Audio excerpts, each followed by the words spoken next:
নমস্কার, আমি স্বর্ণকমলিকা চক্রবর্তী। আমার লেখা যে গল্পটা এখন পড়ব সেটার নাম হচ্ছে ঢেউ।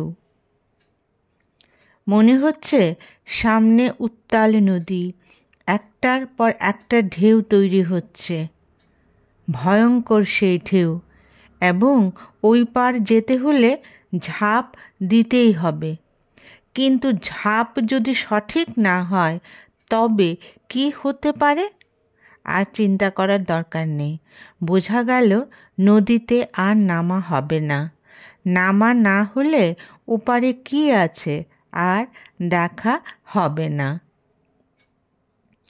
আগমনী আর লক্ষদ্বীপ আস্তে আস্তে ওখান থেকে বেরিয়ে এলো। লক্ষদ্বীপ মুখটা একটু গম্ভীর করে রেখেছে। কথা বললে হুঁ আর হাতে জবাব দেবার চেষ্টা করছে। আগমনী কি করবে? সে তো আর শহরে মেয়ে নয়। সে এবার নিজেকে জিজ্ঞেস করল, সত্যি সত্যি শহরের কয়টা মেয়ে ওর মতো সাঁতার জানে? সে সাঁতরে এক পার থেকে এক নিমেষে অন্য পারে চলে যেতে পারে। ডুব সাঁতার তো ওর মতো কেউ দিতে পারে না। ওরা তো পুকুরে স্নান করে, বাথরুমে নয়। আর এখন এত ভয় পেয়ে গেল। বাপরে, ভাবতে ভাবতেই আবার সে ভয়টা চলে আসছে। দরকার নেই আর চিন্তা করার। সে বলল, চলো কোনো খাবার দোকানে ঢুকি, ভীষণ খিদে পেয়েছে। ওর দিকে তাকিয়ে হেসে ফেলল লক্ষদ্বীপ। এরই মধ্যে পেটের সব হজম হয়ে গেল। ভয় পাওয়ার জন্য কি? হতে পারে, কি আর করা যাবে। সামনে ভালো একটা রেস্টুরেন্ট দেখা গেল।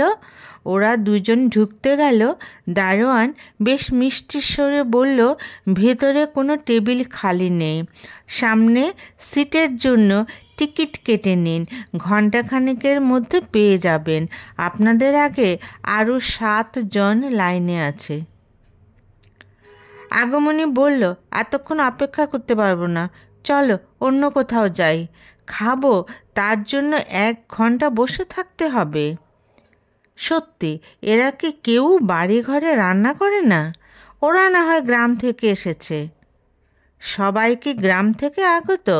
মনে হয় না। এখানে বাইরে খাওয়া বোধহয় একটা ফ্যাশন, না হলে এত ভিড়।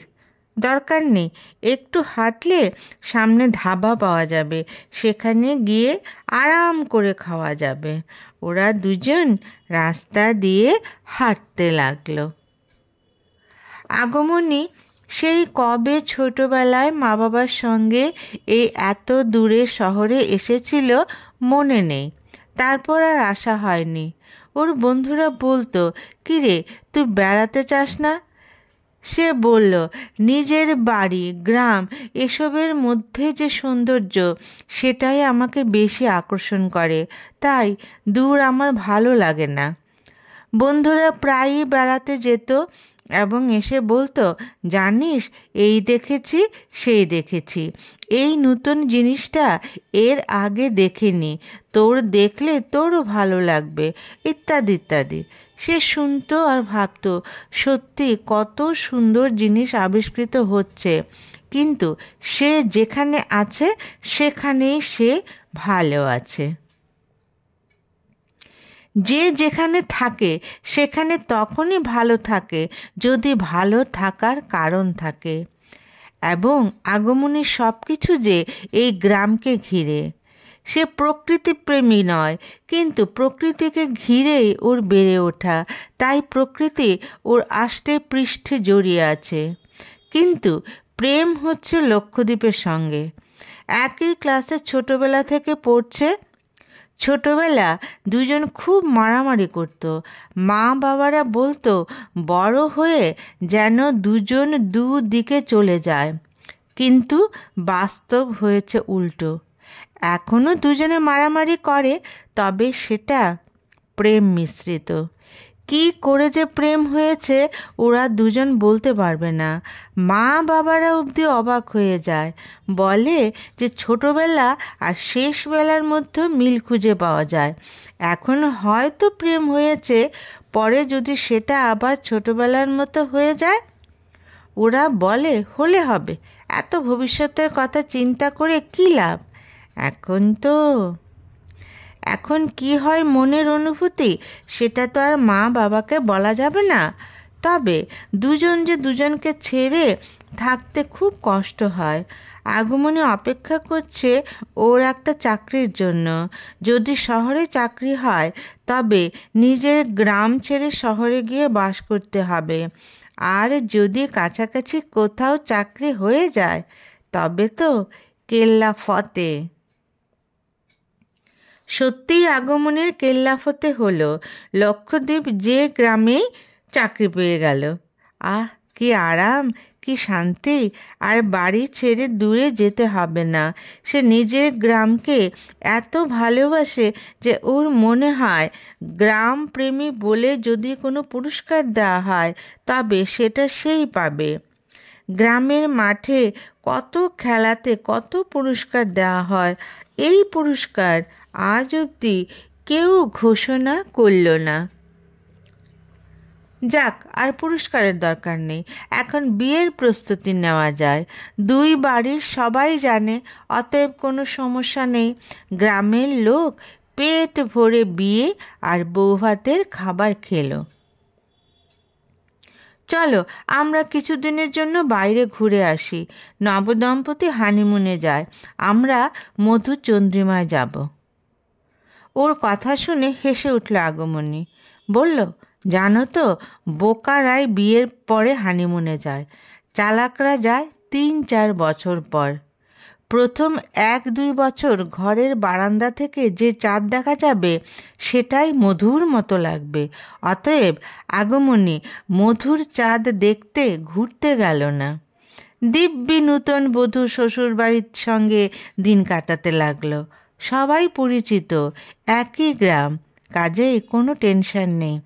আগমনী তো এটাই চেয়েছিল, পেয়েই গেছে, অতএব আর চিন্তা কি। সত্যিই তাদের চিন্তা করার দরকার পড়তো না, যদি না। আগমনী ভাবতে পারেনি ওর ভাগ্যে এই লেখা ছিল। প্রথম বছর সত্যিই কোনো চিন্তা আসেনি। মাখো মাখো মধুতে দিন খুব তাড়াতাড়ি চলে যাচ্ছিল। কিন্তু দ্বিতীয় গিয়ে যখন তৃতীয়তে পড়ল তখন কিন্তু আস্তে আস্তে চিন্তা ঢুকতে লাগলো। লক্ষদ্বীপ বলে, চিন্তা করো না, সব ঠিক হয়ে যাবে। কিন্তু ঠিক হবার কোনো লক্ষণ তো সে দেখতে পাচ্ছে না।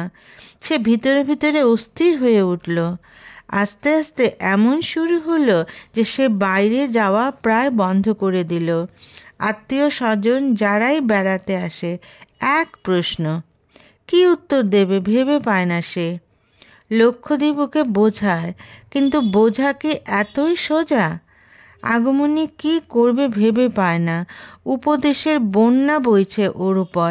এই করো, সেই করো, এটা করো না, সেটা করো না, শুনতে শুনতে কান ঝালাপালা হয়ে যাচ্ছে। কোনো কিছু মনের ভিতর চাপিয়ে রাখলে সেটা কুকড়ে কুকড়ে খায়। আগমনীকেও সেটা যেন আক্রমণ করলো। লক্ষদ্বীপ আগমনীকে দেখে আর ভাবে, এই কি সে আগমনী? এর একটা কিছু করা দরকার। তোরা জুটিতে কেমন আছে সে দেখতে এলাম। ছোটবেলার বন্ধু উঠোনে দাঁড়িয়ে আছে। আরে বাইরে দাঁড়িয়ে আছিস কেন, ঘরে আয়। সৌভিককে হাত ধরে ঘরে এনে বসালো লক্ষদ্বীপ। ছোটবেলা থেকে একসাথে ওরা পড়াশোনা করেছে। সৌভিক এখন শহরে থাকে, খুব কম বাড়িতে আসে। বলে যে অফিসের কাজের সময় বের করতে পারি না। তবে আসল কারণটা লক্ষদ্বীপ জানে। সেটা হলো সৌভিক শহরে গিয়ে শহরের মেয়ে ওর সঙ্গে চাকরি করত, এক মেয়েকে বিয়ে করেছে। ওর মা বাবা সেটা মেনে নিতে পারেনি, তাই ওর বউ আজ অবধি শ্বশুরবাড়ি দেখেনি। সেও বউকে ফেলে আর গ্রামে এতদিন আসেনি। তাদের বিয়ের পর এই প্রথম সৌভিক মা বাবাকে দেখতে এলো। এবার এসে ভালোই হয়েছে, বন্ধু এবং বান্ধবীকেও বরবধূ হিসেবে দেখবে, তাই এসেই সোজা তাদের উঠোনে। আগমনী তো এতদিন পর বন্ধুকে পেয়ে কী করবে, কী খেতে দেবে বুঝতে পারছে না। সৌভিক বলল, এত ব্যস্ত হবার কিছু নেই, আমি এবার নতুন বউয়ের হাতে রান্না খেয়ে যাব, কাজেই আজ কিছু খাবো না, শুধু গল্প করব। এতদিন বাদে দেখা, গল্প কি আর ফুরোতে চায়? অবশ্য গল্প আজ ফুরোবেও না। আগামীকাল দুপুরে এসে ভাত খাবো বলে সৌভিক বিদায় নিল। এতদিন পর গ্রামে এসেছে, কে কতটুকু বড় হয়েছে, কি কি পরিবর্তন হয়েছে সব দেখতে হবে তো। বিয়ে করেছে বলে নিজের নারীর জায়গাতে এতদিন আসতে পারেনি, এবার যখন এসেছে তখন সব কিছু চুটিয়ে দেখতে হবে। সে তাই আজ আর বেশিক্ষণ বসল না, কিন্তু মনে মনে একটা প্রশ্ন উদয় হয়েছে, কিন্তু আজ জিজ্ঞেস করতে পারেনি। প্রথমে এত সিরিয়াস কথাকে বলা যায়? কাল দুপুরে খেতে খেতে না হয় গল্প করা যাবে। সৌভিক অন্য এক বন্ধুর বাড়িতে ঢুকল। আগমনী লক্ষ্যদীপকে বলছে, দেখেছ, সৌভিক আগের মতোই আছে, শহরে এত বড় চাকরি করে, কিন্তু এখনও গ্রামের ছেলেই রয়ে গেছে। আমাদের নেমন্তন্ন করতে হয়নি, নিজে থেকেই নিমন্ত্রণ নিয়ে নিল। কাল খুব ভালো করে রান্না করতে হবে, তুমি বাজারের সবচেয়ে সেরা জিনিসগুলো আনবে। লক্ষ্যদীপ বলল, চিন্তা করো না, তোমার আমার দুজনেরই বন্ধু সৌভিক, কাজেই বাজারের সেরাটা তো আনতেই হবে। অনেক বছর পর তিন বন্ধু একসাথে খেতে বসেছে। আগমনী বলেছিল, তোরা দুজনকে আমি পরিবেশন করি, পরে আমি বসবো। সৌভিক হেসে বলেছে, শোন, শহরে এখন পরিবেশন চলে না। আগমনী অবাক হয়ে বলল, সে কি, শহরের লোকেরা খায় না? আরে খায়, বেশ তাড়িয়ে তাড়িয়ে খায়, ওরা নিজেদের পছন্দ মতো খাবার নিয়ে নেয়, কেউ বলে না আরেক টুকরো মাছ নিন, ইত্যাদি ইত্যাদি। সৌভিক হেসে বলল এবং বলল যে এটাকে বলে যে বুফে সিস্টেম। তুই সব রান্নার পদগুলো সামনে সাজিয়ে রাখ, আমাদের যখন যেটা দরকার হবে হাতা দিয়ে নিয়ে নেব। আগমনী বুফে সিস্টেম শব্দটার সঙ্গে একদম পরিচিত নয়। আজ না হয় নিজের বাড়ি, কিন্তু নেমন্তন্ন বাড়িতে এমনভাবে সে খেতেই পারবে না। যাই হোক, বন্ধুর কথা মতো সব সাজিয়ে মাঝখানে তিনটে পিঁড়িতে তিনজন খেতে বসলো। সৌভিক অনেক দিন মাটিতে বসে খায় না, ওর খুব মজা লাগলো। কত দিন পর পিঁড়িতে বসলো, আহ, মুখে একটা স্বস্তির নিঃশ্বাস ছাড়ল সে। এবং সামনে এত লোভনীয় আয়োজন, অনেক দিন পর আজ খাওয়াটা জমবে এবং খেতে খেতে আড্ডাও দেওয়া যাবে। লক্ষ্যদীপ বলল, কথা কম বলে খাবারের দিকে নজর দে।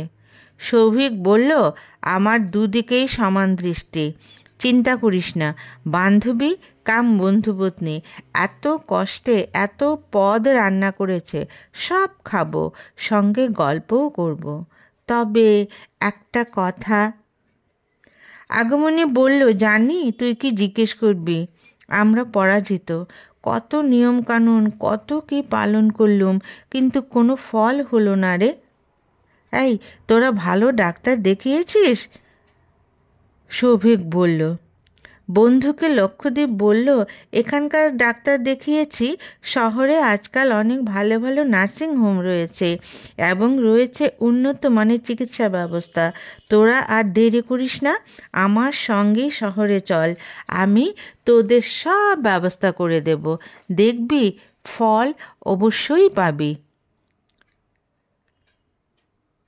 প্রসঙ্গটা ঘুরিয়ে নেবার জন্য বন্ধু বলল, কী রে, তোরা দুজন কি করে তুমি করে বলছিস, তুইটা ছাড়লি কি করে? তিনজনেই হো হো করে হেসে উঠল। লক্ষ্যদীপ বলল, এত সহজে কি হয়েছে? দুই বাড়ির দুই মা বাবা বলেছে, তুই বললে সামাজিক বিয়েতে রাজি হবে না, তাই পড়াশোনা মুখস্থ করার মতো দুইজনে তুইকে তুমিতে পরিণত করেছি। এখনও জানিস মাঝে মাঝে পুরনো ডাকটা চলে আসে রে। সে তো আসতেই পারে, মাংসের হাড়টা চিবিয়ে খেতে খেতে সৌভিক বলল। খাওয়া দাওয়ার পর সৌভিক যাবার কথা বলে বিদায় নিল। লক্ষ্যদীপের মা বাবা বলল, শহরে গিয়ে একবার চেষ্টা করে দেখ, আমাদেরও আর ভালো লাগছে না, বাড়িটা কেমন যেন ফাঁকা ফাঁকা লাগে। আগমনী বলল, চলো, সবাই যখন বলছে। সৌভিক তো সবই ব্যবস্থা করে দেবে। অতএব ওরা বন্ধুর সঙ্গে প্লেন চড়ে অনেক দূরের শহরে যাবে। ডাক্তার তাদের দুজনকে দেখে বললেন যে তাদের কিছুদিন এখানে থেকে চিকিৎসা করতে হবে। সৌভিক বলল, ভালোই হয়েছে, আমার বউ রান্না করে খাওয়াবে, কোনো চিন্তা নেই। চিকিৎসা করাবি আর সঙ্গে মধু চন্দ্রিমাটাও সেরে ফেলবি। বিয়ের পর তো সেটা তোদের হয়নি। আগমনী হেসে বলল, ঠিক তাই, দুটো কাজ একসাথে হয়ে যাবে। আগমনী আর লক্ষ্যদীপ চিকিৎসার ফাঁকে ফাঁকে শহর ঘুরছে, কিন্তু পাতাল রেলটা আর চড়া হলো না। কি করে হবে? সেখানে নামতে গেলে যে এসকেলেটার বা চলমান সিঁড়ি দিয়ে নামতে হয়। আগমনী সামনে দাঁড়িয়ে আর পা দেবার সাহস পায়নি। বাপরে, ঢেউয়ের মতো সিঁড়িগুলো উপর দিকে উঠছে আবার নামছে, যদি উল্টে পড়ে যায়। দরকার নেই বাবা এত ঝুঁকি নেবার। ডাক্তার বলেছে 1 মাসের ওষুধ দিয়ে দিলাম, পজিটিভ রেজাল্ট অবশ্যই আসবে। কিন্তু চলমান সিঁড়িটা আর পজিটিভ হলো না, কারণ যেখানে এই সিঁড়ি ছিল সেইখানেই ওরা যায়নি। তাদের মধুচন্দ্রিমা হয়েছে, সব ঘোরাঘুরি খুব সুন্দরভাবে হয়েছে, একমাত্র সেই এসকেলেটার বা সেই চলমান সিঁড়ি সেটা বাদ রয়ে গেল। নমস্কার।